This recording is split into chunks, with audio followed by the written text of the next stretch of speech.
Hey everyone, I'm Lauren. I'm Neiman. And welcome to Furniture Flipping Teacher, where I teach how I take old and outdated furniture, freshen it up a bit, and sell it for a profit. And by doing this, I was able to pay off my $25,000 student loan debt, as well as resign from my full-time kindergarten teaching position. In this video, we are going to be answering our most asked question, which is, how do I price my furniture?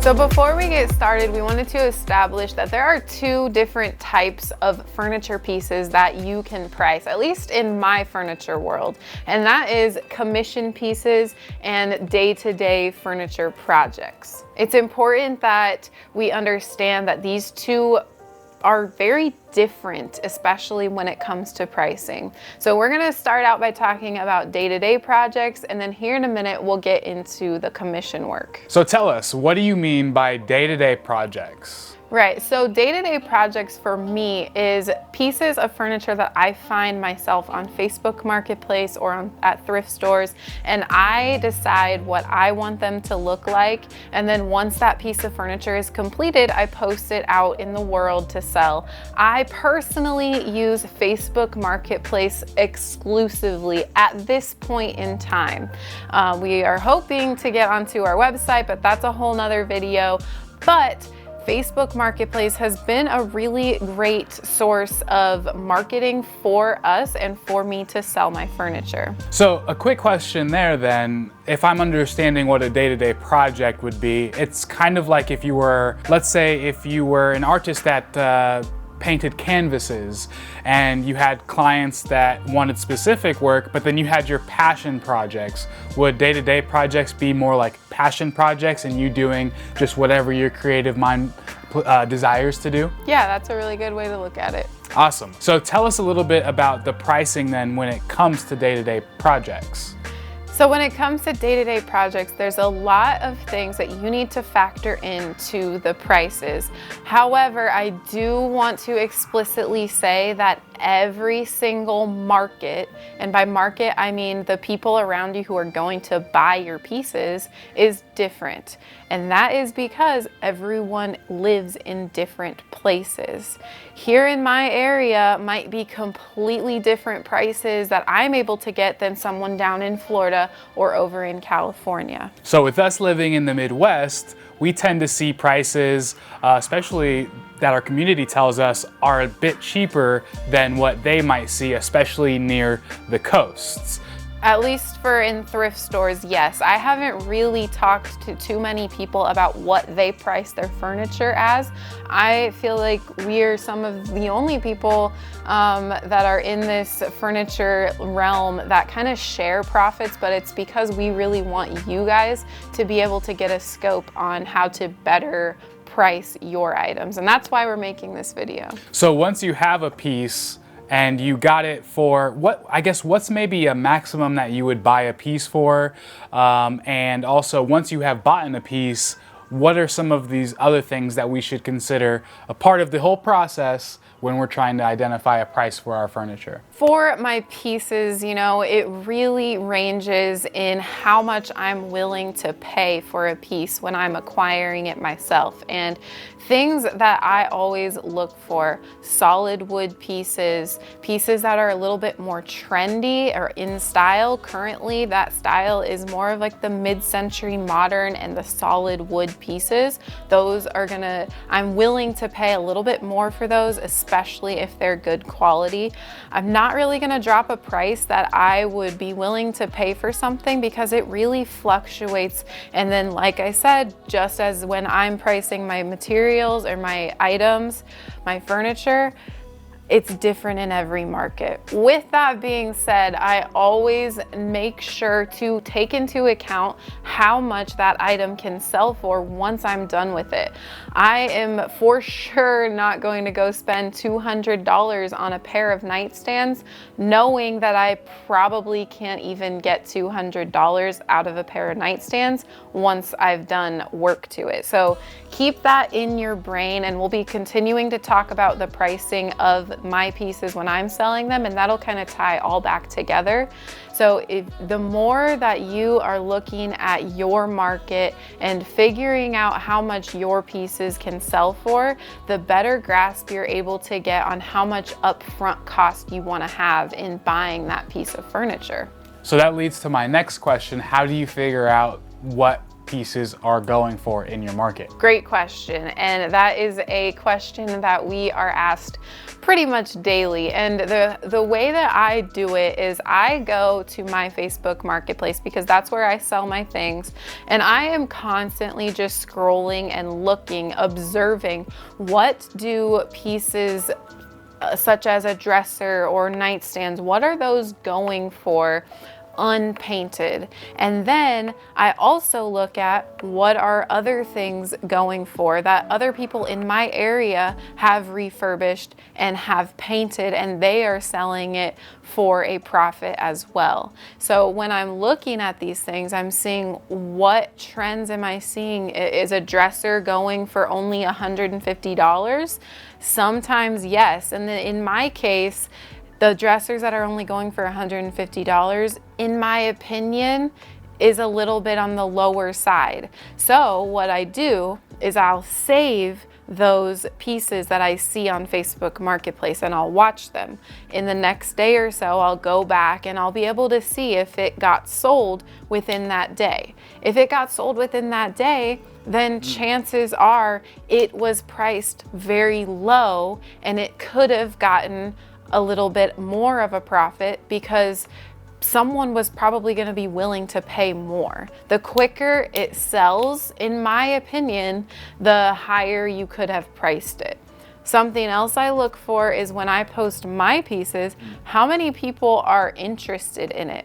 That not only helps you with your style and how the piece looks, but it also can help you with pricing, because if I price something at $250 and then I get 10 inquiries about that piece, well, you know, that's pretty high demand right there. So I next time will know that that same type of piece could go for more because I have so many people of interest. So if I'm hearing you right, there's kind of like two routes that we can take right now to get in mind prices for our furniture. And number one would be to observe our market, to see what's going on already out there, see what the similar styles of furniture that you have trying to sell, what those are going for in your market. And number two, basically experience, like get out there, paint furniture, and put yourself out there and put prices out there and kind of just learn the hard way and gauge the interest on the pieces that you're putting up for sale. 100%. And something that I tell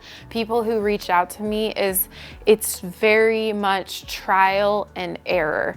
You know, 2 years ago when I started this, I had no idea how much to price things for. But what I did is I had a tall dresser and 2 nightstands, and I posted it for $190. Ouch. Because I had gotten the 2 nightstands for $2 each, and I had gotten the dresser for $10. So I was only in at about $14, which was amazing for me, my very first set. I posted it at $190. And I kid you not, I had 25 people inquire immediately. I was so pumped at that time because, again, it was my very first. And if that's you, congratulations, because that shows you right there that your pieces are worth that. However, once I sold that set, in my head, I said, hold on, I need to find more nightstands and more dressers that are a pair. And then since I had so many people that were interested, now I'm gonna try and go for $250, and I'm gonna see if I can get $250 out of them. And lo and behold, that's exactly what I did. And so then I just kept going until I figured out about the price range that people would pay in my market for those pieces of furniture. How and when did you know it was time to raise your bottom line of pricing? What were some signs that you were seeing, and how did you know that it was just time to take it to the next level with just your baseline price? I think a lot of that came from people externally, because when people, we talked about this in our full-time furniture flipping video, which if you haven't checked that out, definitely check that out. But we talked about this word of mouth. If people start coming to you saying, hey, so-and-so that bought this from you told me to come and check your stuff out, and I found this piece that I like, and so on and so forth, you know, that tells me that people are valuing my work. And when people are valuing your work, that means that they're valuing your time and they're valuing your experience, and they know in the back of their minds that it's just not a slapping paint on the furniture. You know, we've got to start investing in all of these tools and these materials and so on and so forth. So when people started coming to me and asking me to do commission pieces, that's kind of when I knew that, you know, I was kind of getting to the next level in flipping furniture. That's great, because that's the second option of how to price things is commission work. So when those leads started to come in, and when those people, that word of mouth began to spread, how were you figuring out what you were going to price your piece when somebody custom wanted to design it? That was really hard for me at first, and I think that this one sort of matches up with both of these, so it's kind of in the middle. But I always thought about materials first. You know, whether I'm doing a day-to-day project or a commission project, I need to think about the cost of my materials, because that ultimately has to be my bottom line. I need to factor in how much I bought the piece for, and I need to factor in my paint, my primer, my sandpaper, my tools over time, and so on and so forth. It's a lot to think about, but it's very necessary. And when you did factor in all those, I didn't hear you really mention just about your expertise and factoring that in, but also your skill set. So how did you just go by the hour rates, or how did you kind of identify that part of the cost equation? For the commission pieces, I always try to shoot for a specific hourly rate, and what that is for me might be different than you, and that comes with experience. Right now, I really try my hardest to shoot for $30 to $40 an hour, and that's another reason why I always harp in my videos that I give a range for my commission-based pieces. And that is something that I learned over time, because a few times I took on a project and I gave them a price that it was going to be this much, and then, you know, 12 to 14 hours later, I was finally done with the project, and I turned around and I said, you know, did I even enjoy this enough to only have gotten this much out of this project? Was it worth my time? You know, on that project, I think I only came out with around $20 an hour after factoring in material costs. And don't get me wrong, that is a great hourly rate.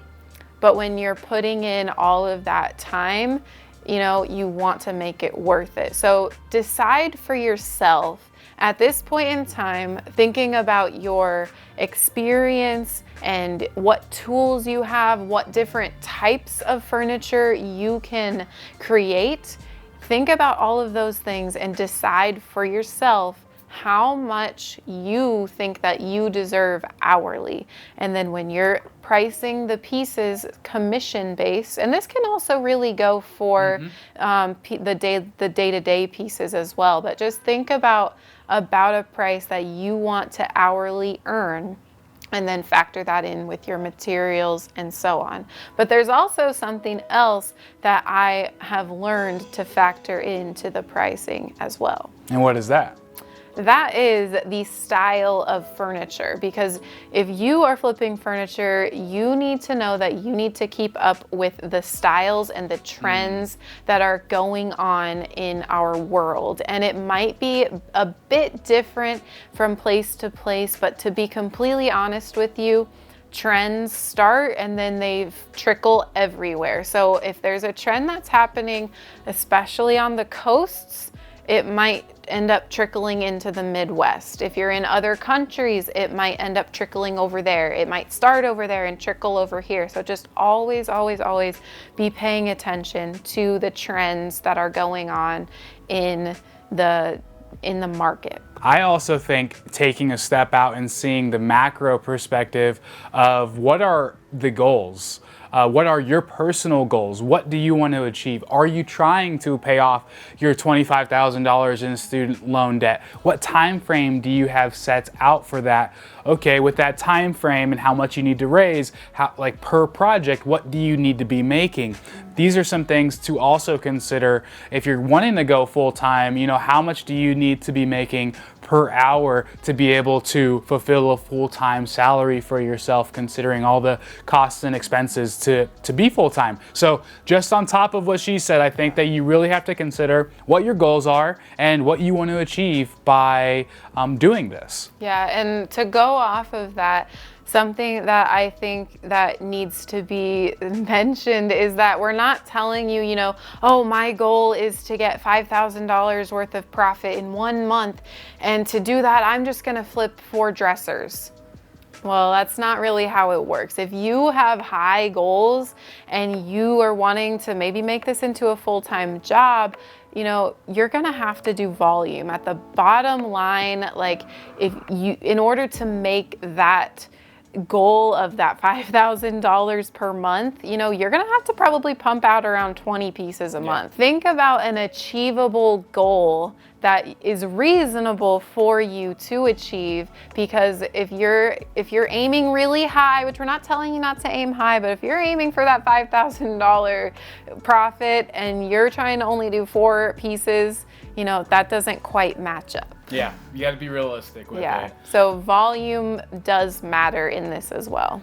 Now, okay, we talked about pricing, and just to go to the commission work, I think that a hard pill to swallow is some people may think that their work is more valuable than what it really is. And it can be a bit destructive to one's ego, but you can't take it personally, because I think at the end of the day, we're all on this journey and we're all getting better.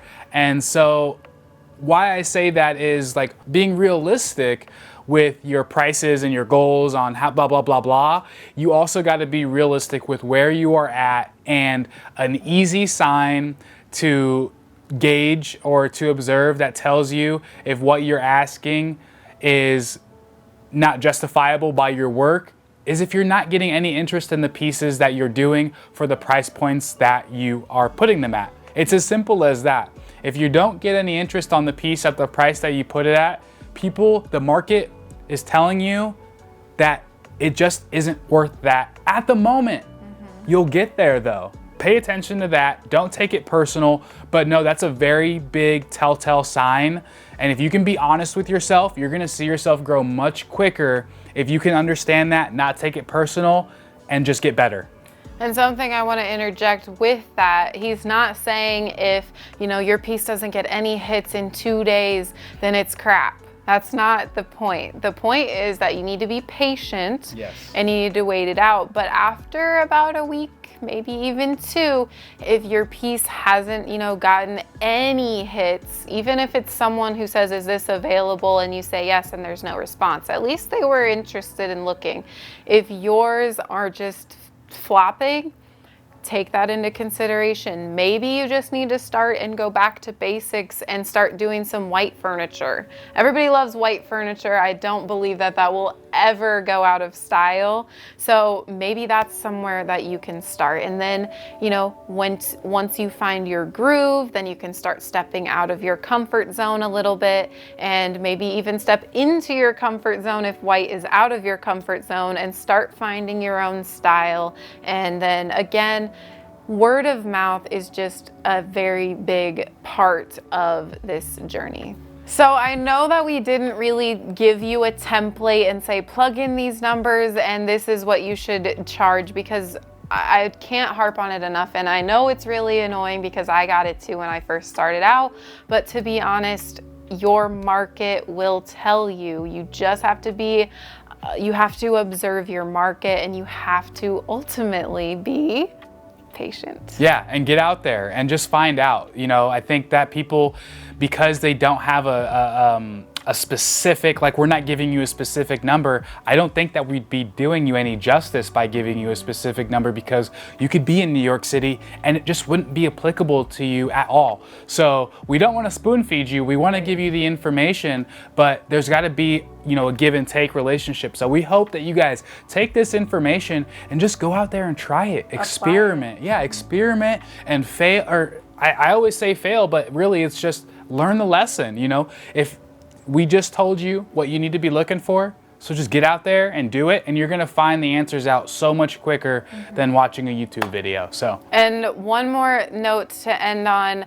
I ultimately don't want to be the one that says you should price your dresser at $200 and then really in reality in your market you could get $500 for it. So I'm never going to give you an exact number, but you can definitely figure that out for yourself. So we hope this video was of very much value to you guys, because this is just the most highly asked question to us in our DMs, in our comments, and so on and so forth. let us know, do you guys have any supplemental tips? And if you do, for the FFT community, leave them down below. We'd love to hear more. Yeah, we'd love to hear more. And then you guys definitely read the comments, because a lot of people in this community love to share their experiences, and there's no better place to learn than from each other.